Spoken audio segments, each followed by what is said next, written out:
Tengo un amigo que es torero, muy buen torero, excelente torero. Mi amigo que es torero tiene un pequeño problema. No tiene traje de luces. ¿Será un buen torero alguien que puede ser un buen torero alguien que no tiene traje de luces? Bueno, pues puede comprarlo, ¿verdad? Pero ya no suena raro. Mi amigo es muy buen torero, pero además de que no tiene traje de luces, no tiene capote. ¿Puede torear sin capote? Pero de verdad es extraordinario torero. Tan buen torero que solo tiene otro defecto como torero. Le dan miedo los toros. ¿Me creen que es un buen torero? No. También tengo un amigo que es católico. Muy buen católico. Uy, buenísimo. ¿Pero qué creen? Que no va a misa. ¿Me creen que es un buen católico? Y tiene otro defecto. No tiene Biblia y nunca lee la Biblia. ¿Es un buen católico? Levante la mano, ¿quién de ustedes, y los que están en redes sociales, anoten? ¿Quién de ustedes tiene la Biblia? Levante la mano. Yo tengo Biblia. ¿Quién la lee una vez a la semana? Y bajaron algunas manos. ¿Quién la lee diario? Y ¡pum! Las monjitas nos salvaron a todos. Gracias, madres. Entonces es como ese buen torero que no tiene traje de luces, que tiene miedo al toro. Dices, es absurdo. Un católico que no lee la Escritura no es un católico, porque desconocer la Escritura es desconocer a Dios, a Jesús. Desconocer la Escritura es desconocer a Jesucristo. ¿Quién dijo eso? ¿Alguien sabe? El padre Carlos ahorita. San Jerónimo. Hoy celebramos a San Jerónimo. San Jerónimo vivió hace 1600 años y era un sacerdote romano, un hombre que su familia había sido tremendamente rica, y siendo sacerdote, un papa vio la gran capacidad que tenía este sacerdote, que era un hombre brillante, extraordinariamente brillante. El papa veía con dolor que la gente decía que era católica pero no tenía Biblia, que era católica y no leía y que eran católicos y no entendían la Biblia. Y es que había un problema. Hace 1600 años nosotros no entendemos, porque no entendemos lo que es la Biblia desde su estructura. La palabra Biblia no significa libro, significa biblioteca, porque en realidad son muchísimos libros. Nosotros tenemos un papel muy especial que durante siglos se ha ido desarrollando, que se llama papel Biblia, y la letra siempre chiquitita, ¿verdad? Entonces, ¿por qué? Porque en realidad la palabra Biblia significa biblioteca. Son muchísimos libros, muchísimos. Son tantos libros que se necesita este papel especial, así se llama, papel Biblia, porque si usáramos papel normal, ustedes piensen en un paquete de papel bond de 500 hojas. ¿Qué ancho es? ¿Una Biblia tiene 500 hojas? No, hombre, tiene más del triple. Entonces, piensen, si fuera impreso en papel bond, estaríamos hablando Incluso las Biblias viejitas usaban papel especial para poder ser manejables. Pero si nosotros, y hoy podemos traer la Biblia completa, hoy en una nueva plataforma y formato, en el celular, ¿verdad? Bueno, pero hace 1600 años, en la época de San Jerónimo, la Biblia no se hacía en papel bond. Había sobre todo dos formas de escribir. Una era el papiro. El papiro, como todos sabemos, ¿dónde se hacía? En Egipto. Entonces, los egipcios tenían el monopolio del papiro. Tener un papel era muy caro, porque se exportaba todo de Egipto. Entonces, un papel que tenía que ser exportado en esa época no era caro, era carísimo. ¿Cuál es el problema del papiro? Que dura poco tiempo. Y había otra técnica para escribir la Biblia: el pergamino. ¿Habían escuchado ese término? El pergamino. Entonces, la Biblia se transcribía ya sea en papiro o se escribía en pergamino. ¿Cuál es el problema del pergamino? El pergamino, a diferencia del papiro, duraba muchísimo, pero era mucho más caro. El monopolio del pergamino lo tenía una ciudad que se llamaba Pérgamo, precisamente. ¿Y de qué era hecho? Las hojas eran de piel. Entonces, imagínense el costo de tener un libro que todas las hojas eran de piel y tenía un curtido muy especial que celosamente guardaban la gente de Pérgamo, pero duraba mucho más. Entonces, imagínense tener una Biblia entera.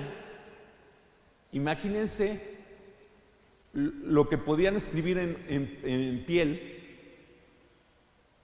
Corresponde a una hoja de una Biblia actual. Las cartas, por ejemplo, hay cartas en la Biblia que eran de un solo pergamino, un solo papiro. Empezaban en la mera esquinita y terminaban en la última esquinita. Entonces, tener una Biblia era impresionantemente caro en cualquiera de las dos opciones. El Papa Dámaso le encarga a Jerónimo: necesitamos un solo texto, porque además, pues la Biblia no fue escrita en latín. La gente hablaba latín en esa época en Occidente. En todo el Occidente se hablaba latín. Entonces, la gente no entendía hebreo, donde fue escrito la gran mayoría del Antiguo Testamento, no menos entendía arameo, que unas partes del Antiguo Testamento fueron escritas en arameo, y algún pedacito, algunos textitos, palabras del Nuevo Testamento, y tampoco entendían griego, con el que había sido escrito los últimos libros del Antiguo Testamento y del Nuevo Testamento. Y además surgía un problema. ¿Alguna vez copiando algo se han equivocado? Estás copiando y de repente te equivocaste. ¿O han visto a los niños cuando están haciendo la tarea, se empiezan a frotar los ojitos y se quedan dormidos y se les va la letra? Lo mismo pasaba en los pergaminos y en los papiros. La gente al copiar se equivocaba. La gente al copiar se quedaba dormido. Por eso hay papiros que dicen: y entonces Jesús dijo, tengo sueño. Y uno, ¿por qué? Ahí es muy evidente. El copista se estaba quedando dormido. O de repente alguien le daba un recado y no tenía, para no olvidarlo, lo escribía ahí, inconscientemente. ¿Qué es lo que pasaba? Que si pasaron siglos y hubo siglos de gente que se quedaba dormida y lo escribía, y otro que no conocía el texto lo copiaba igual. Entonces de repente teníamos versiones de la Biblia deformadas, traducidas o incompletas, porque traducir la Biblia era un esfuerzo, no había computadoras. Le encargan a San Jerónimo esta obra. ¿Saben cuántos años? Empezó primero a recoger libros por todos lados, traducciones. En Grecia, especialmente en Grecia y en Turquía, como hablaban griego era más fácil porque ellos sí entendían el Nuevo Testamento directo. ¿Qué hacían? Escribían todas las versiones paralelamente y entonces iban viendo cuál era la mejor opción. Jerónimo entonces se puso a aprender griego, se puso a estudiar hebreo, se puso a estudiar muchísimos idiomas. Y como su familia, gracias a Dios, había sido muy rica, empezó a comprar pergaminos de todo tipo, de todos lados. Y se fue a Tierra Santa. Y se fue a vivir a Belén. Dijo, ¿dónde puedo yo hacer este trabajo tan grande que me pide el Papa? Y se fue a Belén. Y se fue a vivir a la cueva de Belén, donde nació Jesús. Todavía hoy, cuando uno visita el lugar donde nació Jesús, uno entra, le reza al lugar donde nació Jesús, se para, sale uno, ¿y qué es lo primero que encuentra al salir? La escultura de San Jerónimo, porque ahí vivió 35 años traduciendo la palabra de Dios al latín, haciendo un esfuerzo intelectual enorme. Y también empezó a hacer como los primeros conventos, ¿verdad? Eso yo creo que lo saben las hermanas, de religiosas.